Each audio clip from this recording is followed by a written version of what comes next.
I welcome you to attend to that, and then we'll be back in our normal place and time after that.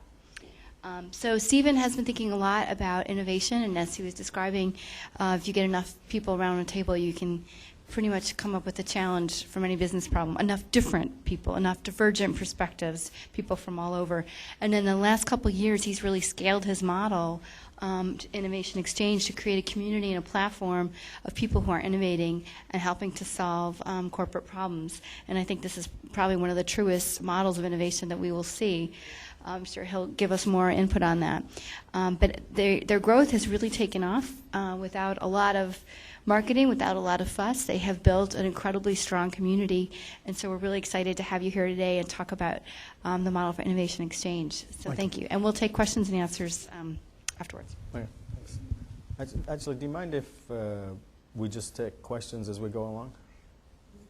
Yeah, I'm much more of a... Yeah. If you haven't guessed already, I'm probably much more of a laid back. I'm not here to present. I've just spent 2 days, like I said, in Phoenix watching people present and give presentations on innovation and things about innovation. And rewind. Scratch that. Yeah. Ask questions constantly. Yeah, whenever you feel like. Ask questions whenever you want, yeah. So I spent, like I said, 2 days sat listening to people talk about innovation and give presentations, and no disrespect to the people who actually were giving those presentations and all the time and effort that they put towards that.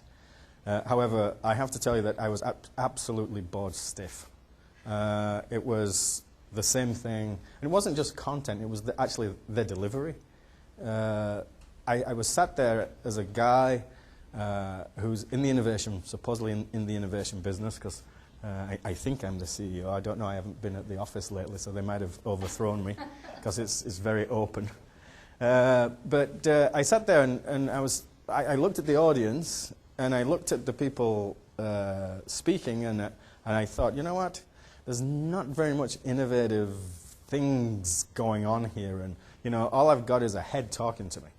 And there's a head talking to me about his PowerPoint slides, which are Microsoft PowerPoint slides. And I thought, is that the best that we can do? And how long has PowerPoint been around?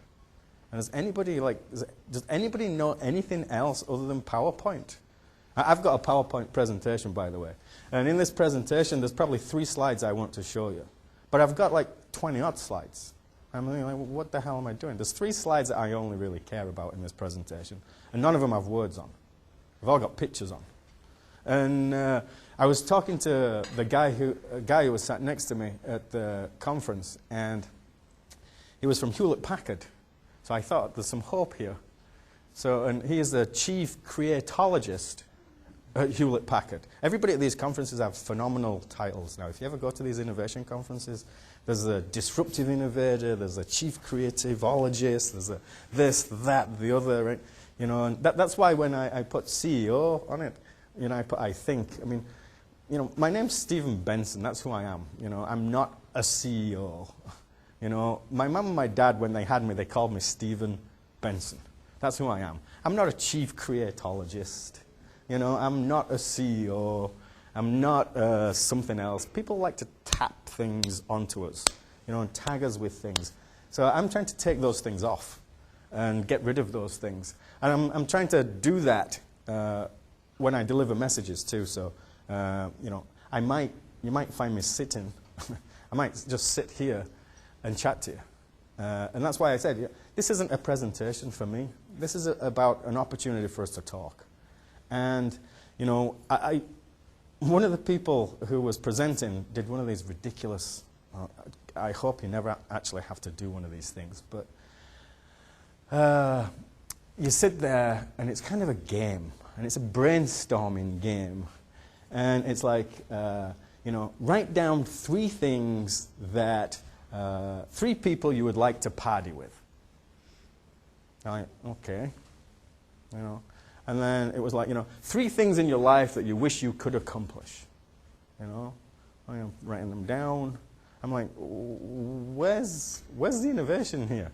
Right, what's happening? I'm at a conference. What's going on?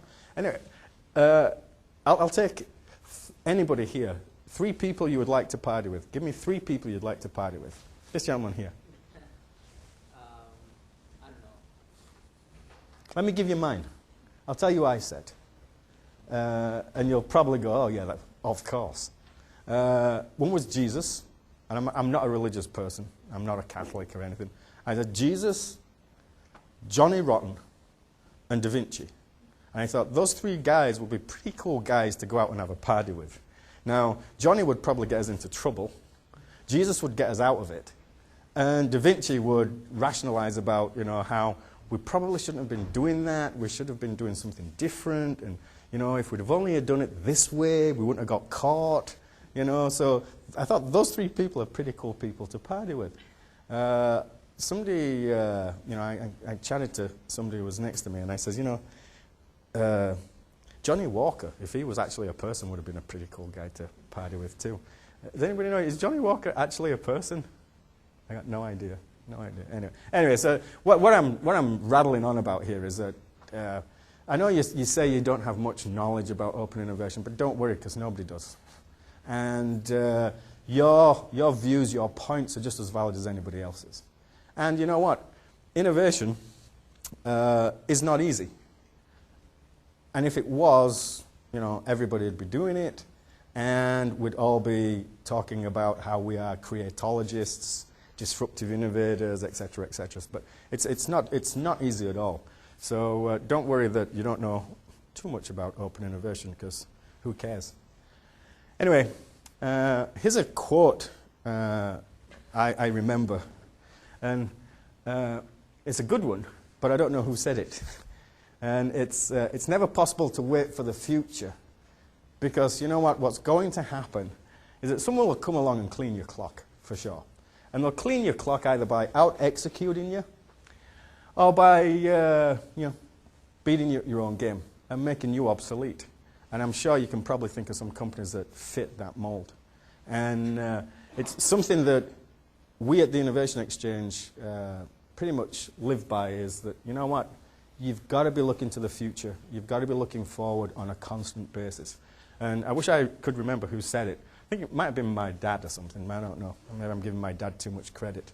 But there's another great quote too, which is, if you want to see the future coming, 90% of what you need to learn, you'll learn from outside your industry. And that was from Gary Hamel. So I actually remembered that one. But anybody got any thoughts about that one? No? Anybody think anybody thinks that is actually true? Yeah, particularly when industries converge. Yeah. So quite often you can look ahead by seeing what's happening in other sectors. Yeah. I think it applies to the need for interdisciplinary. Yeah. Has a lot to do with metaphors, maybe, like applying things that are going on in another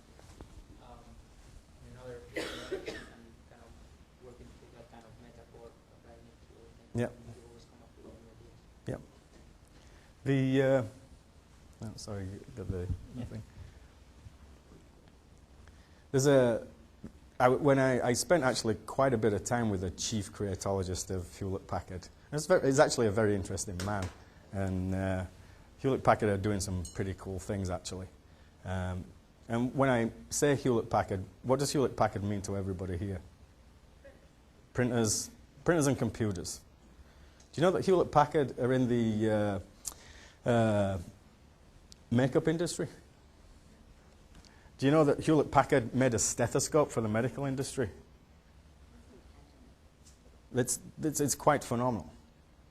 And the stethoscope that we were talking about, me and Joe, and he actually had one, was pretty cool. And one of the reasons they devised this stethoscope, because they did a little bit of work and they found out that, you know what, in the medical industry, and most of you are pretty young, so you're okay, but old guys like me and Dan and what have you should be worried about this. But when doctors put a stethoscope on and listen to you, they haven't got a clue what they're listening to.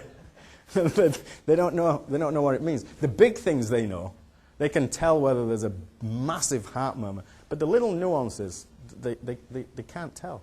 And so what Hewlett-Packard did is they created a stethoscope with an electronic lead which plugged into a compact handheld, at that point in time it was a handheld Palm Pilot. And it turned the beat of a heart into something graphic that you could actually see.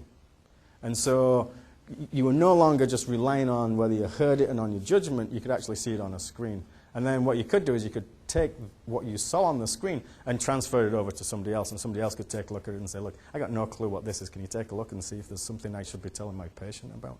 I thought it was pretty cool. But you're right, the cross-disciplinary things are very important. So innovation exchange, as I babble on, I asked at one point in time, and I should have learned not to ask people certain questions, but I asked, what does the innovation exchange look like to you? And it was this is true. This was I wrote it down, and I've got to read it because I'm the CEO of this company. I've got no clue. I can't remember what that is, but it's a community of collective knowledge, capability, and resources embodied within a broad horizontal network of participants who are mobilized to collaborate and accomplish more than one person, one company, or one group could by acting alone. That's actually true. But what the hell, right? Isn't life about being able to speak with people and have people understand what you're saying and saying it on a basis that you can actually have a conversation around it? Well, somebody wrote that. And somebody in my company wrote that, believe it or not. And I was like, that's true. That's actually very, very true. But, maybe we should have another go about what the innovation exchange is. And, not the same person, but somebody else, I asked, what is the innovation exchange? And I had them give me this, which is a social networking site, yeah, that connects innovators with the business community in order to solve business innovation challenges. Very true again. Very different to the first one, but very true again. And but I still don't think it's any good. That's what the innovation exchange is.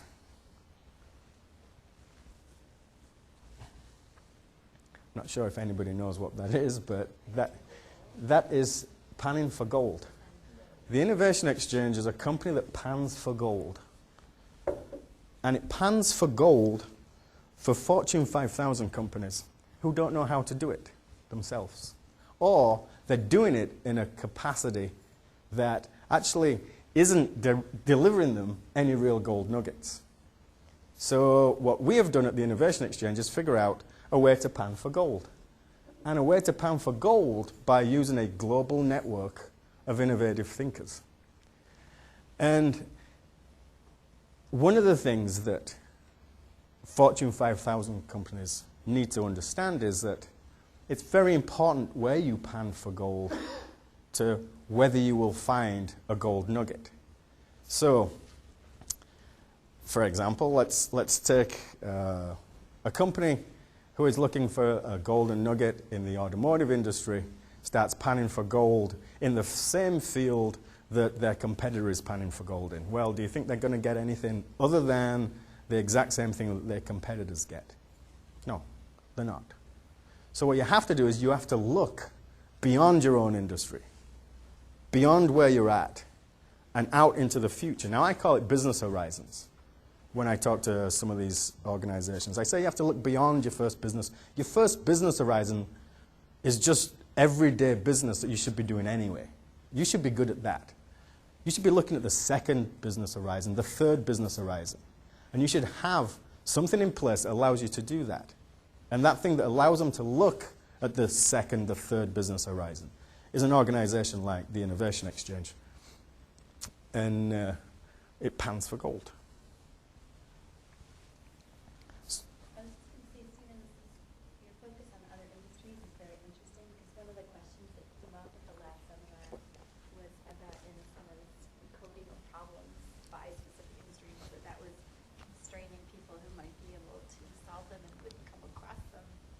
Yeah. I think it's something they're late to learning that you're starting.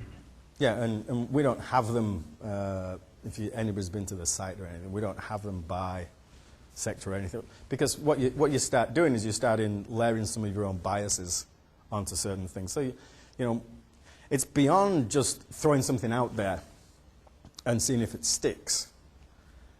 But you have to have some sort of structure around how you do it. So, yeah, you're right. We don't have it in any sort of format that allows it to be confined and restrictive. So if the Innovation Exchange is about panning for gold, what does gold look like? Gold, in my opinion, is understanding what is possible before anybody else does. And if you can go to an organization and say, you know what, I can show you something that's possible before your competitors, then there's real value there. But there's a key component to that is they've got to be able to do something about it too. So I can show them a gold nugget, but if they can't do anything with it, it's pretty much all for naught. So it's really important that the solutions that come out of the Innovation Exchange are actually executable, that they can commercialize them. Because the world is full of Fortune 5,000 companies who have big vaults of ideas gathering dust that people spent a lot of time, energy, effort, and money on, but nothing's been done with them. There's actually a guy, and I'm harping on Hewlett-Packard because I met the Chief Technology Officer of Hewlett-Packard Canada a couple of weeks ago, and I had dinner with him, and he was telling me that one of his major roles at Hewlett-Packard now is just going into that vault and brushing the dust off things and see if anything is relevant now. And I thought, yeah, well, at least that's a pretty good idea, smart idea. So he's a chief technology officer who works in a vault just trying to figure out whether anything that they've got there is relevant to this day and age. So what have we got at the Innovation Exchange that helps companies pan for that gold? Well, it's broken down into 4 things essentially. It's a community, it's a platform, it's an ecosystem, and it's content. And you know what I'm going to talk to you about today and going to focus on today is community. But you know, if you've got any questions around those other three categories, you know, throw them at me and let's have a talk. But I'll focus on community. So what's our mindset? I hate this slide. This is the worst slide in, well, probably not it's one of the worst slides in the presentation. And I hate giving presentations on PowerPoint, as you know, but this is one of the worst. But that's our mindset. I'll just give you a second to read it.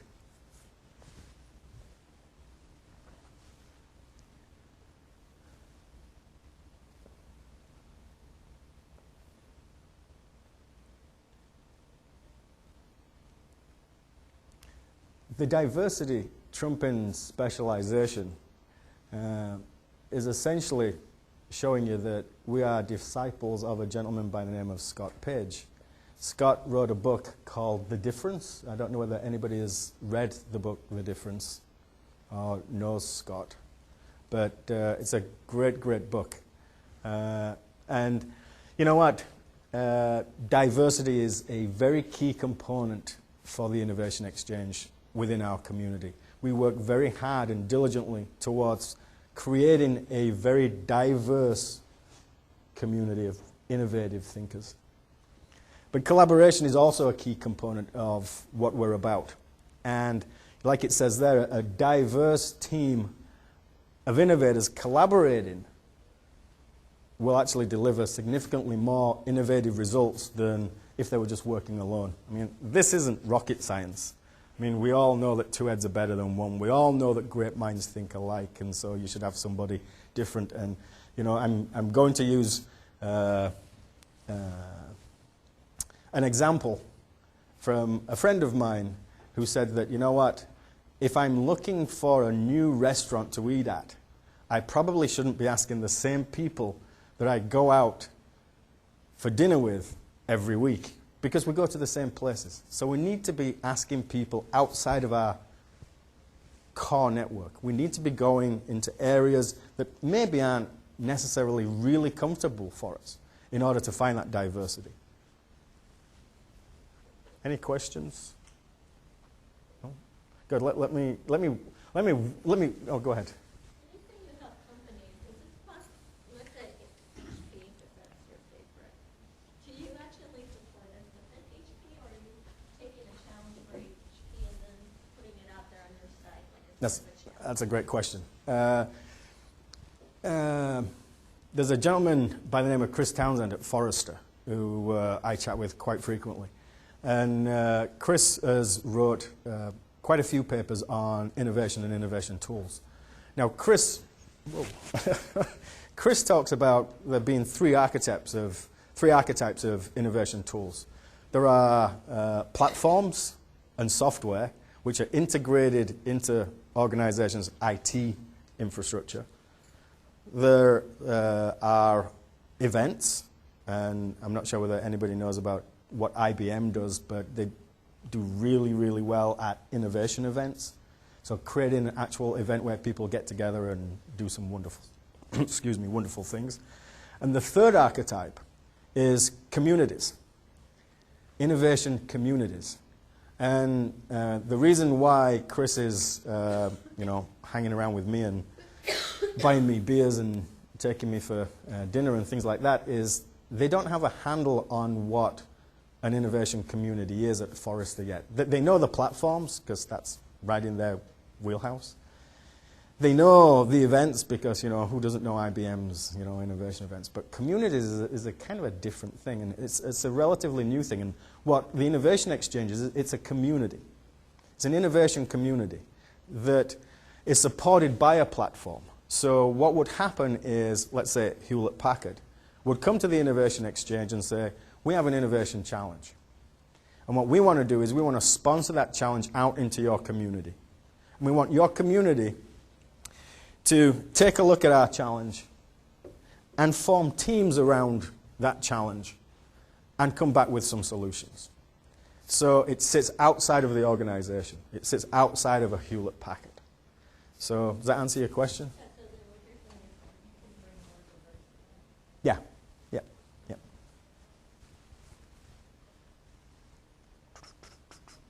Anybody know what that... Oh, go ahead. But don't you think that many times, I believe the challenge is defined by the person, no? That's another great question. I'm glad you asked that. When we work with organizations, they have an idea about what their innovation challenge is. And I would say that 3 times out of 4, the challenge that they actually sponsor out into our innovation community is not the challenge that they come to us with. So we take them through a process where we deconstruct what their challenge is and then build it back up again. And I'll give you an example. One of our clients, a large consumer packaged goods company, and I won't name names, but they came to us and anybody here have kids, young kids? Do you know those little goldfish, Pepperidge Farms goldfish things? So this company came to us and says, you know what, those Pepperidge Farms goldfish things, they're kicking our ass. And we need a new cheese snack to kick those little goldfish's asses. It says, we want to sponsor that challenge out to your community and we want to do it quick. So I says, that's great. You can.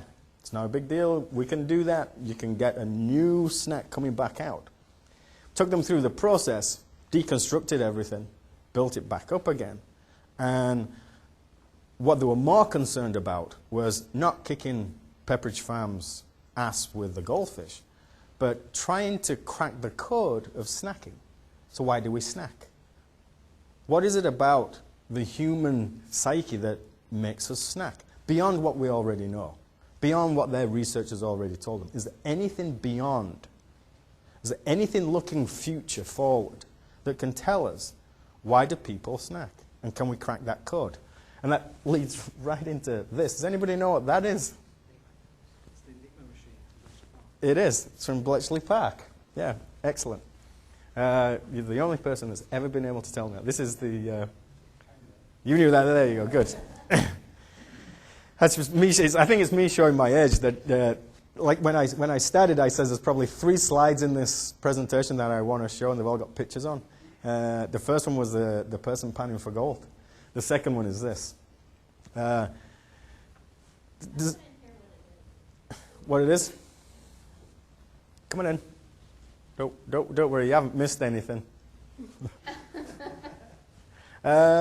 Except, I'm going to ask you a question now. I'm going to put you on the spot for coming late. But can you tell us what that is? Yeah. See? Yeah. It's the thing that cracked the Enigma code in the Second World War with the Nazis. Now, sorry? Yeah. So, before they cracked the code, before they cracked the code, the Enigma code, before they cracked it at this place called Bletchley Park in England, where they brought 12,000 people together from all over the globe. They brought Americans, Australians, Poles, everybody they could get to go to Room 40 and Hood 8. And they brought people who came from all sorts of backgrounds. And they even brought people who were expert crossword puzzle solvers into this whole scenario. They brought people from all over. And they cracked the Enigma code. And Winston Churchill called the people working at Bletchley Park the goose that laid the golden egg. And it was those people he attributed the change in World War II to. And what they realized at Bletchley Park is if we brought all these code crackers together and sat them in this one room, it'd take us forever. We need to bring people with diverse perspectives, diverse thoughts, diverse thinking, in order to allow us to have a different perspective on how we solve this problem. And, they did it. And they didn't only do it once, they did it twice.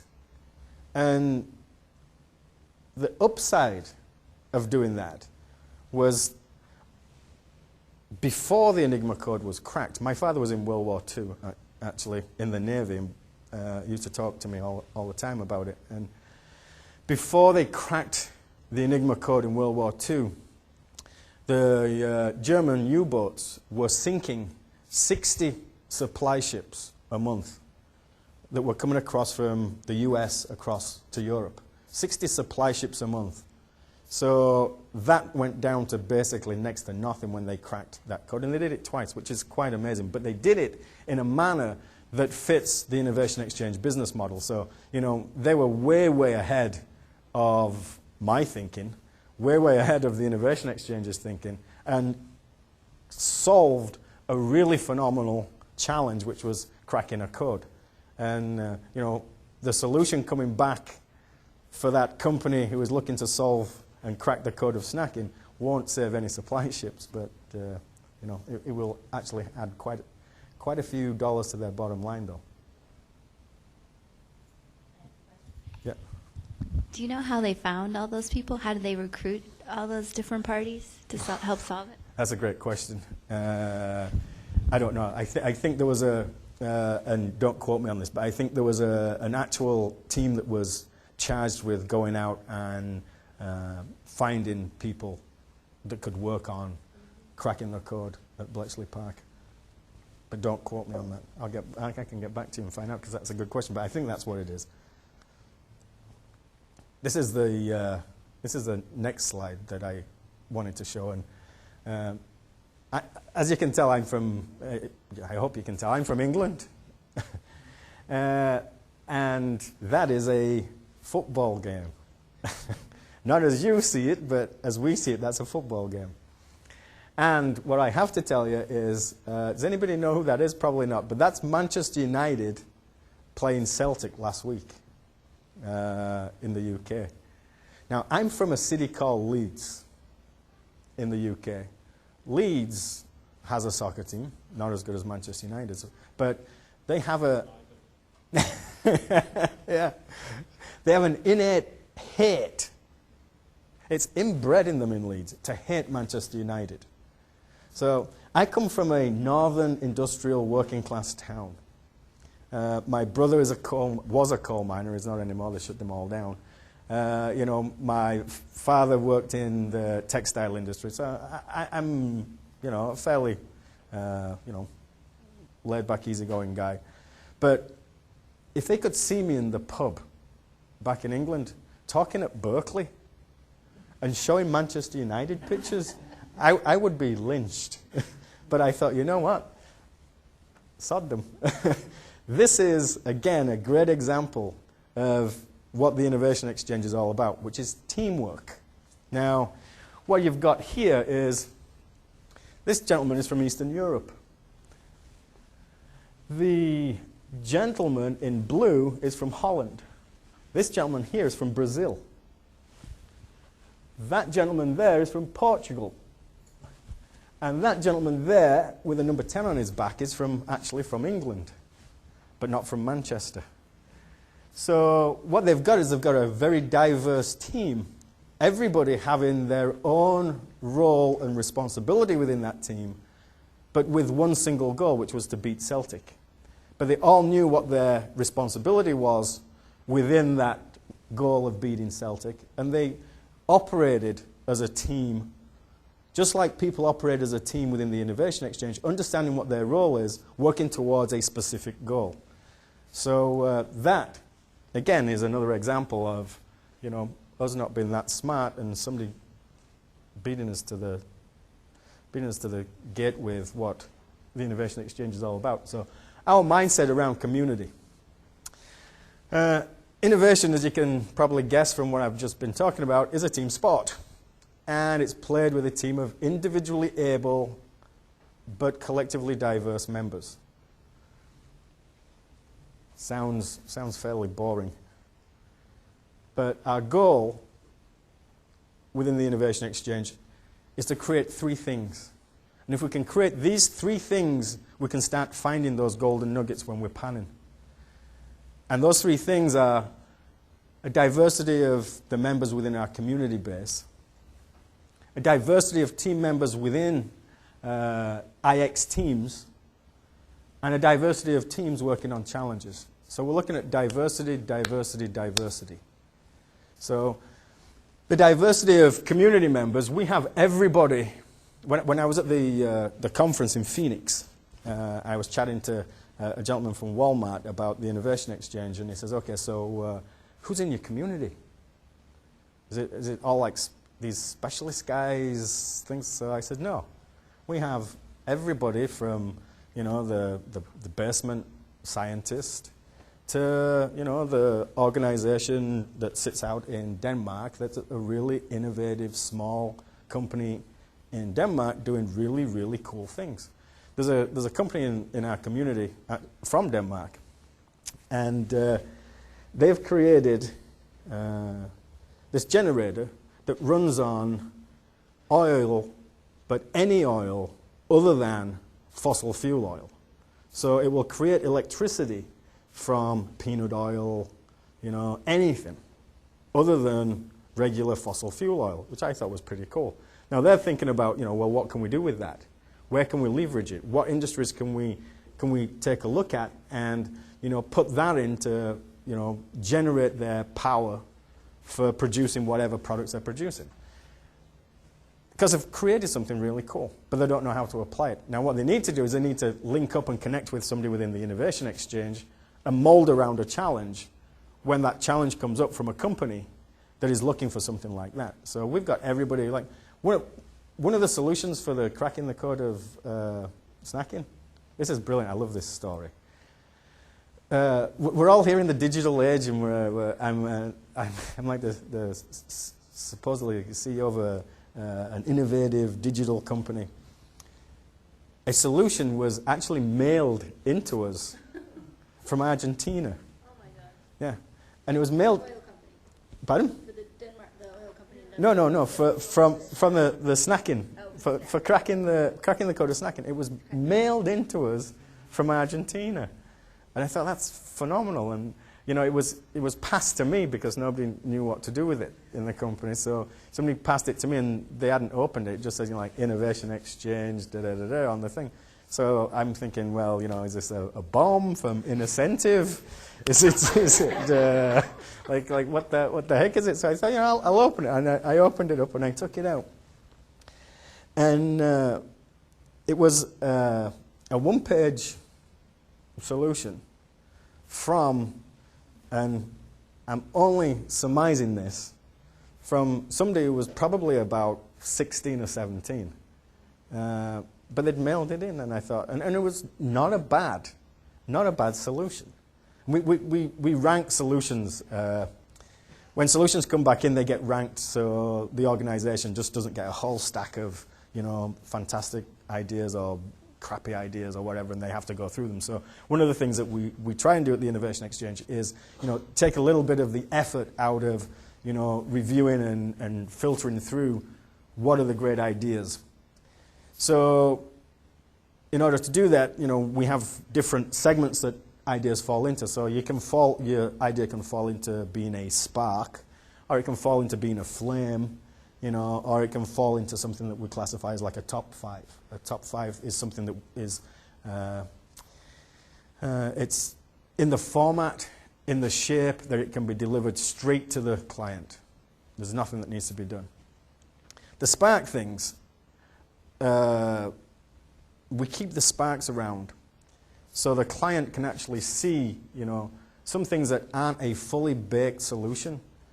Because if we took them out and we filtered all those things out, there's an opportunity that we, as the Innovation Exchange, might have taken away from an organization who looks at a spark and goes, you know what?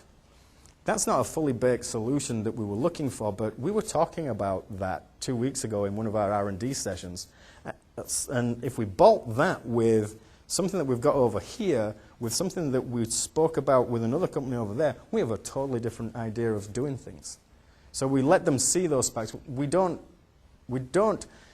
dictate what solutions come through and what solutions don't go through to the client. And we'll just let the client say, do you want to see the sparks or do you not want to see the sparks?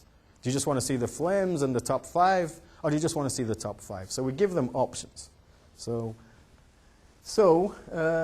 that's the diversity of communities. Diversity of, sorry, go ahead. So just a quick question. You don't need the mic. What the hell? You can. Okay, with the teams, are these self-forming teams, or do you sort of connect people together? How do you ensure diversity? That's a good question. The thing that we can do is suggest diversity. We can't force diversity on anybody. And we can't force teaming on anybody. And we don't. So, what will happen is, and I'll draw it here. This is one of my favorite drawings is, here's a Fortune 500 company, has an innovation challenge. I'm not a very good drawer, by the way, but bear with me. As an innovation challenge that it wants our community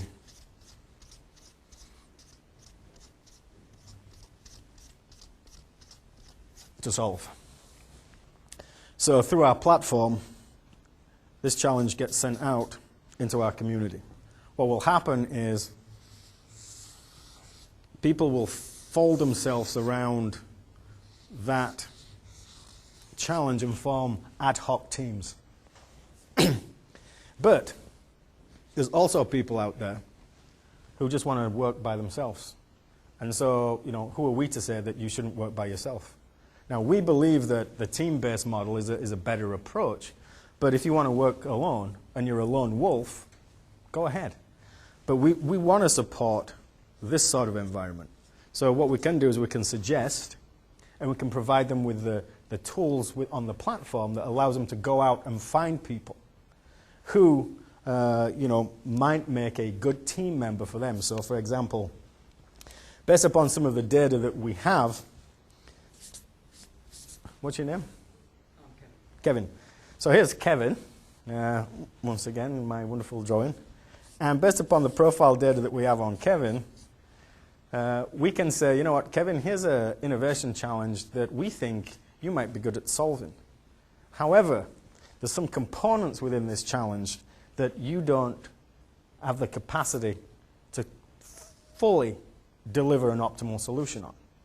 So here's 3 people that Kevin should actually connect with who have those skill sets, those abilities, those complementary skill sets and abilities in order to deliver an optimal solution on this. And then all we're working towards right now is just the Amazon model, which is, you know what, people who solved this sort of challenge also solved these sorts of challenges, and you know what, here's 3 people that would be complementary to you, Kevin, for working on that. And here's another one. And here's 3 other people. So we're helping you facilitate a networking process. And, you know, what will happen is, hopefully, that, you know, you find that working with this person is a great experience, working with this person is a great experience, and you drop them into your network. Next time when a challenge comes around, you've already got these people in your network. And you can just go to them and say, hey, I just saw this challenge, do you want to work on it or not? Or, you know, you can say, this person here I didn't particularly like working with. I can stick them aside and, you know what, I know I want to work with them again. And after working on a challenge, one of the key things that you know, we think is vital is that everybody within that team gets the opportunity to rate the other people who they worked with. So, you know, what we have is a reputation system. And I'm way off this, but who cares, eh? What the hell? It's a reputation system that allows, you know, just like eBay, who I had dinner with the other night, a guy from eBay. So we have a reputation system. And eBay, when I was talking to him about their reputation system, and he says, we had no clue what we were doing with our reputation system when we started out. He says, we didn't even have one. He says, but then we sat around and we realized what business we were in. And he says it wasn't selling. It wasn't actually selling products online or anything. It was actually allowing people to feel safe about making a purchase online. That's the business that we were in. And in order to do that, we had to have a reputation system. And we built a reputation system, and everybody knows, you know, the eBay reputation system. So there's a reputation system on the Innovation Exchange. So what you can do, Kevin, is, you know, if you want to find somebody to go and work on a challenge with, you can take a look at their reputation. And you can go, you know what, that person's delivered 3 completed solutions, that person hasn't delivered any solutions, that person has done this, that person's done that. You can take a look at, you know, what their score or ranking is within the community and see, you know, whether that's somebody that you want on your team. So. Diversity of team members within IX teams, so that's the diversity component. And then there's also the last one, which is important, is the diversity of teams working on challenges too, because, you know, if all of these teams are essentially the same, you know, have a profile that looks somewhat the same, you know, there's no diversity again there. So we want diversity of teams working on challenges too. I have a question. How do you manage the appropriation of innovation grants? I mean, if I find the solution for a challenge, maybe instead of sending it to you, I prefer to go to a venture capital and set up a firm around this solution. Then I come and shoot you. I lower your ratings. Yeah, well, you can come up with a solution, right? And if you want to go and find a VC to finance you building that solution, go ahead and find a VC and finance that and create your own business. Here's an opportunity for you to actually get money from Fortune 5000 companies right out of the gate. You don't need to build a company, but if you want to go build a company, who am I to stop you? I can't stop you from doing that.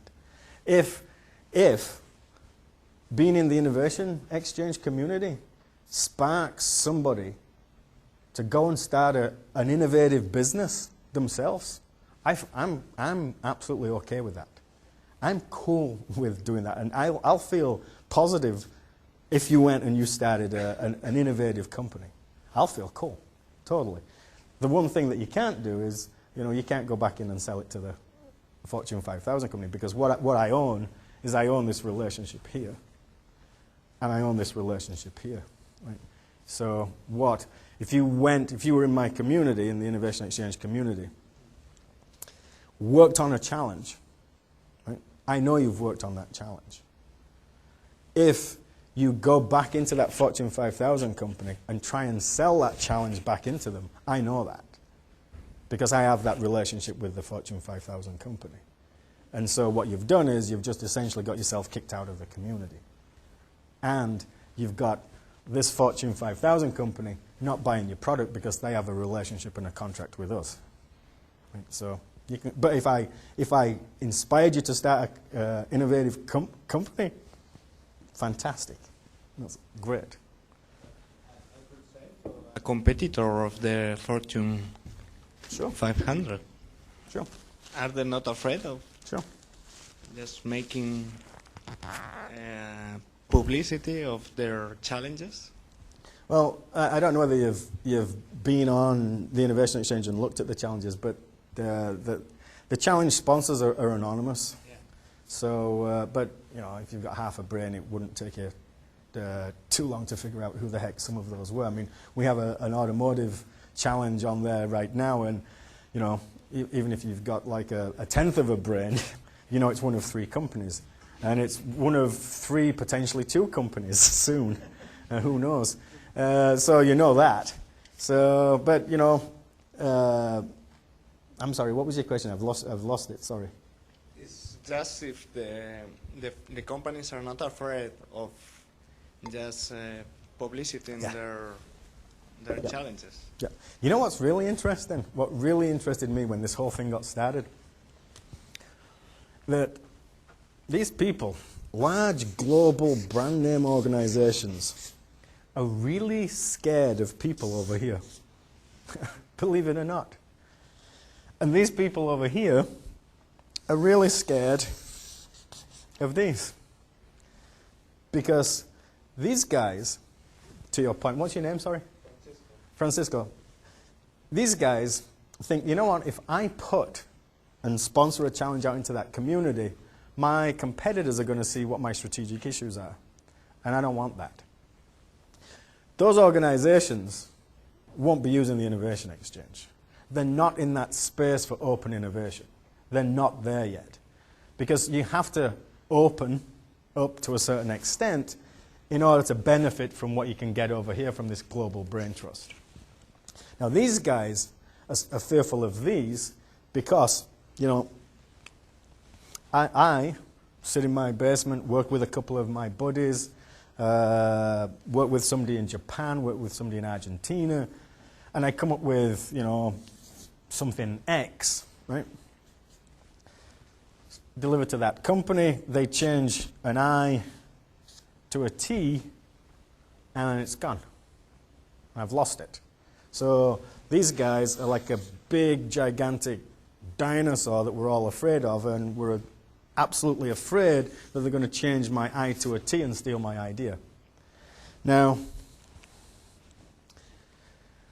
how can I do this? Now what the hell? Estée Lauder. Right. Estée Lauder are an interesting company. Billions and billions of dollars in revenue. Came to the Innovation Exchange. The guy who is in charge of innovation packaging for Estée Lauder says, you know what, we want to use you guys. We want to sponsor a challenge out into the marketplace. Do it. We want to do it. We're going, right? So I thought, oh, great. Show me the signed contract. And he said, you know what, before we sign the contract, the gatekeeper of any project at this organization is legal. And so we have to go to the legal department and we have to pitch the legal department, the Innovation Exchange, and doing this. And I thought, oh, well, that's that contract goodbye, right? I'm going into a black hole there and I'll never see them again, right? So, we went And we saw this guy, and he saw us on a late Friday afternoon, which didn't make it my feelings any more positive about seeing the head of their legal department on a late Friday afternoon in New Jersey. And we sat there and we spoke to him about the Innovation Exchange. And to his credit, he was not that he wouldn't be a smart man, but he was a very, very smart man who was very well versed in all of the areas of the business of Estée Lauder. And he had some fantastic questions. And that same question came up. And it came up from the course of the conversation with our project sponsor. And the legal guy answered it for me. And I thought, okay, if he's answering my questions, I'm doing pretty good. So he answered it for me, and he says, you know what? He says, we wouldn't do that. You know why we wouldn't do that? He says, in this world today, this digital world today, we spend so much money, and he's the gatekeeper, we spend so much money on building our brand. Do you know if that got out, what damage that would do to our brand? That we took somebody's idea, changed an I to a T, and stole it? Because that would be proliferated all over the globe in a nanosecond. We won't take that risk. We wouldn't do it. So I'm like, yeah, nice answer. So that's the answer. However, there are no bulletproof vests to stop that happening.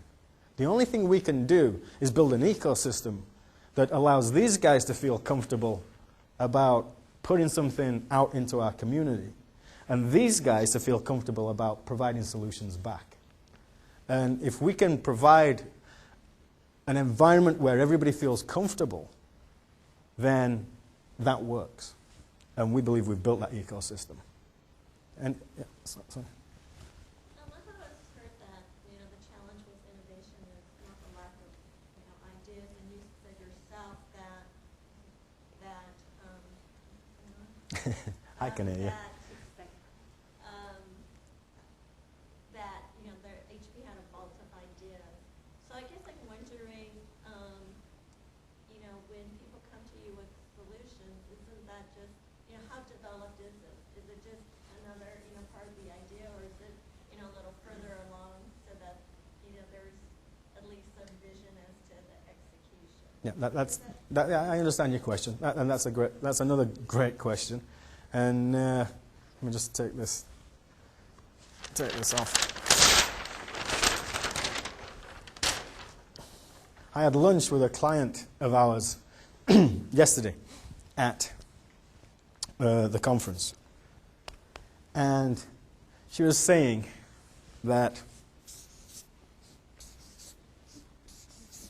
there's 3 areas. They've sponsored challenges out into our community. There's 3 areas that she's looking for. She says, you know what, you can come to me with something that's a sports analogy again, that's a first base solution.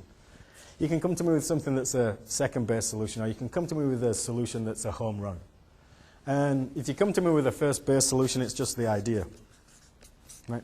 So that's cool. But if you bring me something that's an idea that we wouldn't have got internally, or we wouldn't have got there internally, then I get some value out of the innovation exchange. But, for me, she says, second base is bring me the idea and put me some market sizing around it. And the third one, which was the home run, was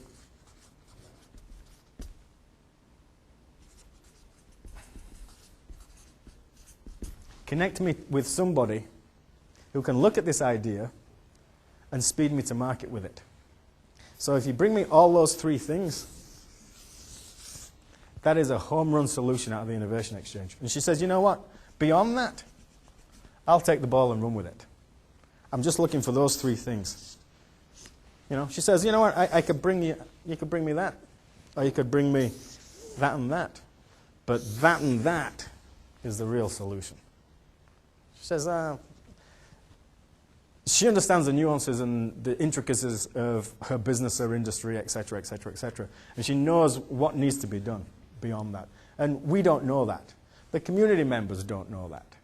So there's certain things that you can't provide. So you can only take them so far. win this innovation piece. And then it's up to them to take the mantle and run with it. So what happens if you have a challenge out there, you have a deadline comes, you get 50 submissions, and I'm sitting here at Procter & Gamble with somebody, and I go, well, that's a nice top 5 you've got there, but it doesn't quite do it for me. What happens then? What happens then? Well, two things can happen. If you're Procter & Gamble and you say it's a top 5, nothing happens for me. There's nothing here. You haven't moved us. You haven't stretched our thinking with anything. Then there's nothing we can do. Or if there's something that is a kind of a spark and they say, you know what, there's something there, we just don't know what it is. Can you go back to the team and have them flush out something? And here's the areas that we need to see flushed out. So it's a backwards and forwards thing. But if there's nothing and we can't, get anything from them, it's, you know what, sorry, this time it didn't work. So there could be, in a sense, no winner. It can be no winner. Yeah, no winner. So if say in this case that you laid out, if P&G accepts the... P&G won't, by the way. P&G won't. Right. If the idea is accepted, how does the team apportion the reward, and is intellectual property then all of the team signs over the intellectual property? How do you broker that part of it? Yeah. The reward and the IP? Yeah, there's 2 election streams that it can go down. The first one is, here's a challenge, give me a solution to that challenge, and I will pay you X number of dollars for the IP. And that's it. Closed, done, passed it straight to you. Straight transactional based. Or there's the other component, which is, you know what, show me your idea. If I'm interested, we will enter into some negotiation for a solution transfer. So we have a solution transfer agreement process where that solution would get transferred across and the IP would go across. And it might be that, they purchase the IP on a licensing arrangement or many different ways, right? So, but there's 2 election streams. It's open again. So you can choose either way. So in terms of the people in the community, yeah. Yeah. Are they usually diverse independent groups, or do you also get other Fortune 5,000 companies putting teams in, tapping into their vault of IP or ideas, and then solving these new problems? Yeah, I'm sorry, I missed your question. Sorry. It's really it's a good question. In terms Let me of understand it better. how do other corporates get involved in the problem solving? So you talked earlier about the IP that corporations may have hidden in their basement. Yeah. Do they delve into that to solve some of these ideas that are being put to the community? Yeah. Playing too. Yeah, what they can do, and I think I took it off.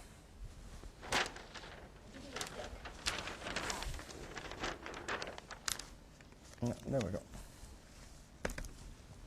What they can do is they can put anything out into this, right? So they might have like the CTO of Hewlett Packard, whose job is dusting off things and seeing if there's any real need or use for it. Might come up with something in the vault, find it and send it out into the community and say, somebody tell me if there's anybody can find any application or use for this. And what is the application and use, and how can we commercialize it? So that's just a different question, a different solution, and a different challenge. That's all. It's just framing the challenge differently.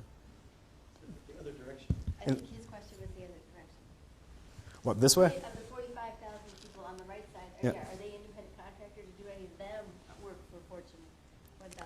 Or do any of these work for? That's really what I was trying to Do any of these work for Fortune 5,000 companies? In terms of if there's a corporate innovation exchange going on here, do you? Yeah. Because I must have lost it here. So what's the question? On the right side, those little squiggles are like 45,000 Yeah. individuals, but are any of them coming from corporations themselves? So a corporation, so is company X putting in its own team Yeah, exactly. to come up with it? That's your question. No, company-wide. So, in other words, I'm at HP, Yeah. and I think this innovation exchange thing is pretty cool. We've got all these things in our vault, maybe what I should do is see if anybody has posted a challenge for which I have a solution in my vault. Oh, yeah, yeah. So that HP, essentially corporations start saying, this is an outlet. Duh. Sorry about that. My brain went off. Yes. The answer is yes. Happening? Yes. Yes. The answer is yes. Just took me a while to get there. And is that increasing over time? Or? It's you know what? It's happened slowly, and it's happening slowly, and it's something that will take them, I think, a little bit longer to get to than what this current model is, because getting them to a lot of organizations to this current model is a push. But there are some organizations out there who are early adopter leaders in this, who see it exactly like that, and an opportunity for them to do exactly what you just said. And the companies that you've said you've worked for has sounded like they're primarily, product, like CPG kind of companies or high tech. Do you look at other industries like healthcare? Yes. Yeah, I had a conversation with the woman, the very nice lady who heads up innovation department at Mayo Clinic on, is it Wednesday today? On Monday. We actually have a client north of the border in Canada, which is their largest health science center. So, what their challenge is, and what happened with them is, I met the CEO. The CEO says, look, I love this, I love everything about it, but what I want to do is I want to take you on a walking tour of our facility. Now, they have trauma units, cancer units, they are the leading cardiology hospital, they've got everything. So I went on a walking tour with him for 2.5 hours, just walking around the hospital.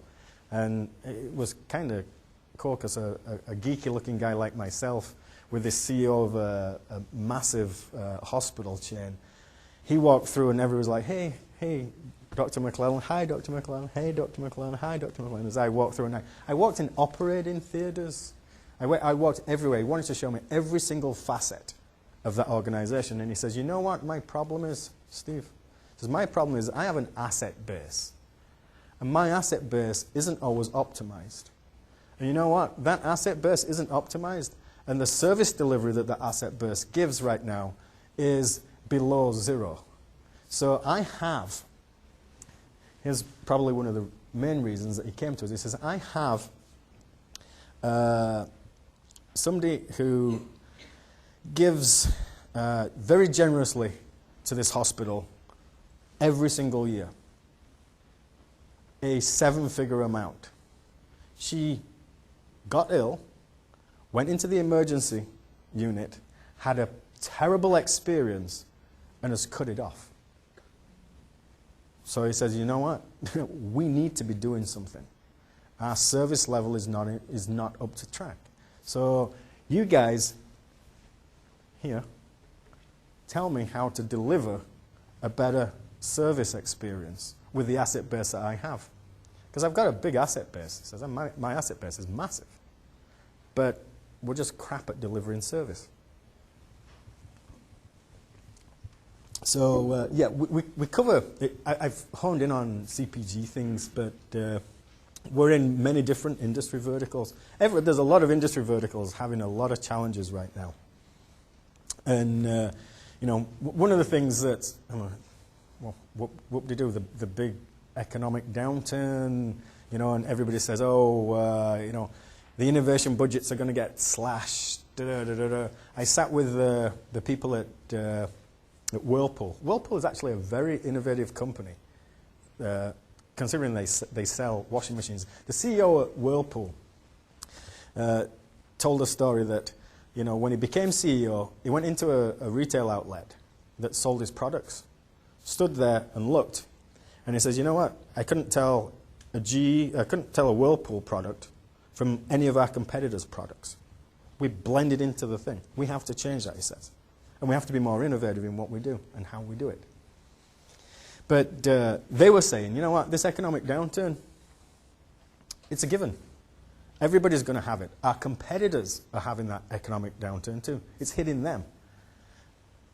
We will not stop investing in innovation, because how a company is ready when that economic downturn changes from an innovation perspective, how it's ready will dictate who are the successes coming out of it. And he says we will continue investing and continue investing heavily in innovation, because that's where the money needs to be spent right now. He says we'll cut back in other places, but we're not cutting back on innovation. So. Can I ask 2 more questions? Sorry. Yeah. And then I'll give this up. So when you look at the diversity of the teams, I was just wondering if you look at the backgrounds of people and ever try to encourage more, types of people. For instance, now design is really popular because of Thomas Kelly and David Kelly and Stanford's, design school. So the first question is, do you look at that diversity and do you look at design people? And the second question is, how do you make money? How do I make money? What's your business model? Yeah, 2 good questions again. Yes, we do look at diversity, because it's a key component of who we are and what we are. And we have to be keeping an eye on diversity on a regular basis. If this community over here starts skewing, and becomes 90% design people, or 90% students, or 90% former CEOs, then that diversity goes out the door. So we have to keep a very close eye on what's going on there. And in order to keep it diverse and make sure that we're getting the right elements of diversity within that community, we have to go out and be proactive in sometimes trying to attract different areas, such as design and things like that. One thing that's been really successful and positive for us is in building out the diversity and the size of this community is, well, we've done many things, but one thing that has been really successful and is what I classify as a low-touch, high-impact, low-cost initiative is we establish relationships with many different international trade commissions. And an international trade commission's mandate is to find business opportunities for companies, organizations in their home-based country in North America, which, you know what? I've got those business opportunities. Now what I want you to do is I want you to fill in my community with people out of your country, with businesses out of your country, with academic institutes out of your country. So they are actually playing a very active role in filling out this community and filling it out with the levels of diversity that we need. Can I ask a follow-up on that? Because you're talking about diversity, you're talking about diversity by discipline. You said design, also by geography. Are you looking at also all these different areas, by gender, by where people come from, as well as their discipline? Yeah, work styles. Here's a good quote, which I honestly believe. Henry Ford. Coming together is the beginning. Staying together is progress, and working together is success. That's what we're about too. And that's what we have to work towards. It's our stolen belief. It's what I call Innovations Exchange's stolen belief. We stole it from Henry Ford. It's what we're all about. Coming together, staying together, and working together. And we have to make that happen.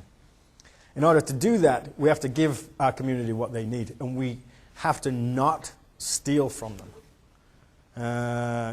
What do you mean by not stealing from them? Well, whenever we make them work on something other than innovation, we're stealing from them. Whether it be, struggling with help, search, login, submit, questions, this, that. Whenever they are not doing the process of innovation, working on innovation, then we are stealing. We are stealing their time. And their time is valuable. Very, very, very, very valuable. And what do we need to do? This is traditional, boring community development. Any community needs to be doing these things. It's not just our community. If you're any online community, appreciation, affiliation, autonomy, and recognition. Blah, blah, blah. But to your point on diversity, we're looking at diversity from a team role perspective. So what role do you play within a team? So you could be a motivator, an organizer, you know, a visionary, a realist, an expert. We're also looking at diversity from a work style perspective. So, you know, if, you know, people in the Innovation Exchange office have an affection, I call it an affectionate term for me. They call me a Luddite. Anybody know what a Luddite is? A person that's afraid of technology. So, you know, if I'm a Luddite and I'm sat with our CTO who is anything but a Luddite, and me and him have to work together on high technology basis things, then I'm screwed, right? So, you know, that's a work style component piece for me. So what you have to do is you have to make sure that work styles are complementary, that they blend together, that, you know, it's not all about diversity. There's elements of sameness coming together too. There's also industry experience and region, which you were talking about, and then the personal lines page, which is just a you know, who am I and why am I great? But yeah, we're working on diversity in many different areas other than just, you know, region and your experience.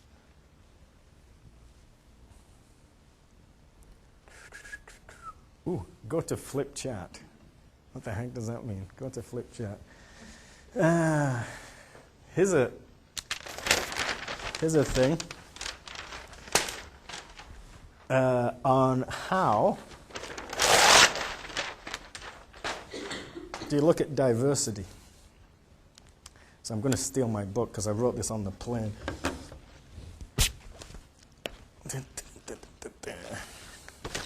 Here's a silly way of looking at diversity, and it's not the way that we actually do it, but I'm giving you a sense of how you might do it here within the confines of the Innovation Exchange. So I have a person who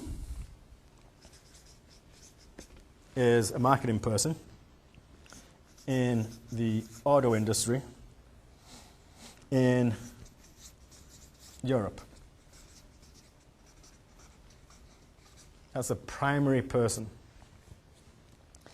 And so what we did is we took a look at experience. 2 is industry. And the 3rd is geography. Right? And all you need to do is put a score to that. So if you say that's 5, that's 3, and that's 1.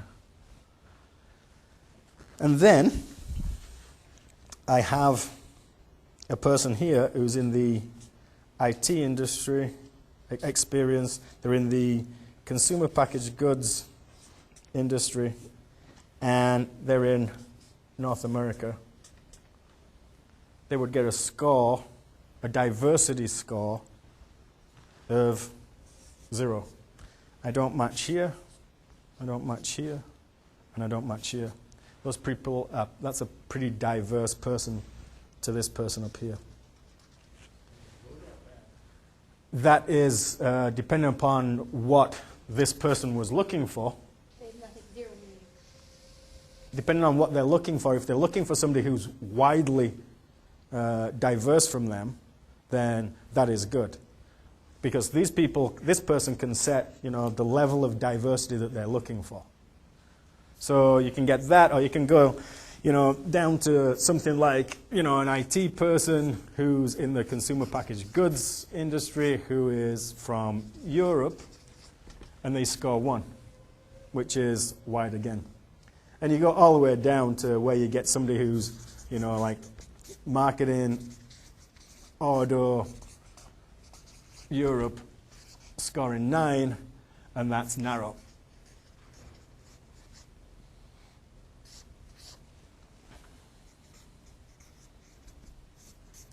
And this person can set that, what I'm looking for.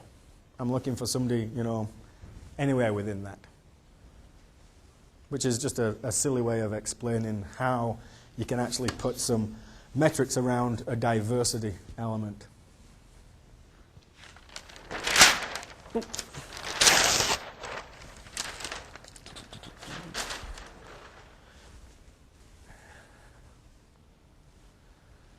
What diversity and collaboration can deliver, obviously, that is a very big gold nugget if it's done right. And we believe that the Innovation Exchange is actually set up and has a business model that allows it to be done right. There's a question that I didn't answer, which is what our revenue model is, and I'll come back to that when I finish through this. So last words go to Scott Page. And Scott Page, who wrote the book, The Difference, said, as individuals, we can only accomplish so much. We're limited by our abilities. But collectively, we don't face that constraint. And we need to think different, because in difference lies the potential to contribute. And that's what we are about, difference. So, for example, we are different from Innocentive, and I don't know how many people were here for the Innocentive series, but I would say that Innocentive has a narrow but deep community of experts. So that's Inno. IX has a broad horizontal community which is diverse. Very, very, very different. And set up to answer different challenges too. So there are situations where that is needed. If, for example, I was having a heart attack, I wouldn't want a butcher, a baker, a candlestick maker, and a doctor working on me. But, if I was looking for a solution which was a little bit more creative, I might be looking for this broad, diverse, horizontal community. So, when we talk about Innocentive, we see them as a complementary player in the market to what the Innovation Exchange is. And we actually have clients that are actually the same. So they're using Innocentive and they're using Innovation Exchange. And one of our clients said, I'm glad you guys came along because now you round out the spectrum. I had Innocentive and 9 Sigma that allowed us to do open innovation in a specific tied area, but what you've allowed us to do is open it up to the rest of the business. And that is the end of the revenue model. Revenue model. Revenue model, I forgot that. How can I forget the revenue model? That's why I don't know whether I am the CEO or not. Right? Revenue model. How shall I show this? I'll draw it again.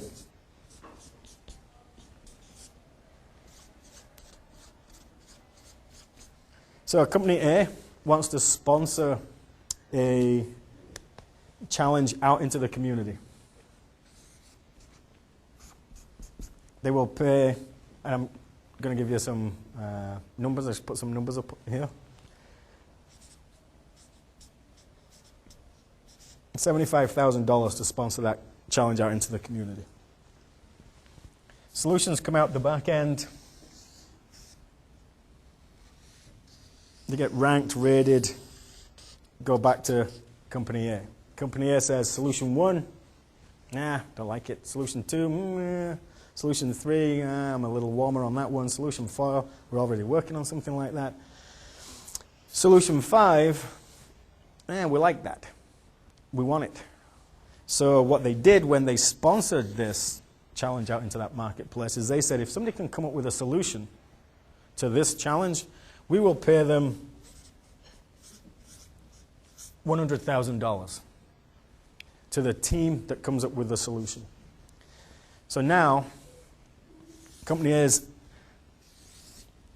got a 175 bill because they've found somebody that has got that solution that they want to buy. Innovation Exchange also takes a percentage of what that reward is, and let's say it's 75%. So if we can match Company A with a team of innovative solution providers that solve their challenge, we would get $75,000 again. So the total cost for Company A would be $250,000. $100,000 going to the solution providers, $150,000 coming to the Innovation Exchange. So it's a front-end, back-end component. So it's a pay-to-play and a pay-for-performance. revenue model. And that, if anybody has got any questions, you're allowed to ask them now. Not that we've been shy. Let's thank Stephen and clap, and if you want to stay and ask questions, you can do it at that time. Thank you so much. Thank you. Stayed on track too.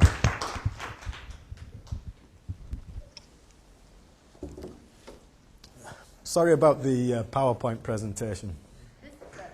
Yeah, actually, I was chatting with somebody. I was saying Microsoft, and I was talking about different ways of being able to present things, and they were talking about taking an LED, a flat screen TV, and instead of it being like up on a wall, like just layering it down and putting it down on like a table, and so the whole table is the screen.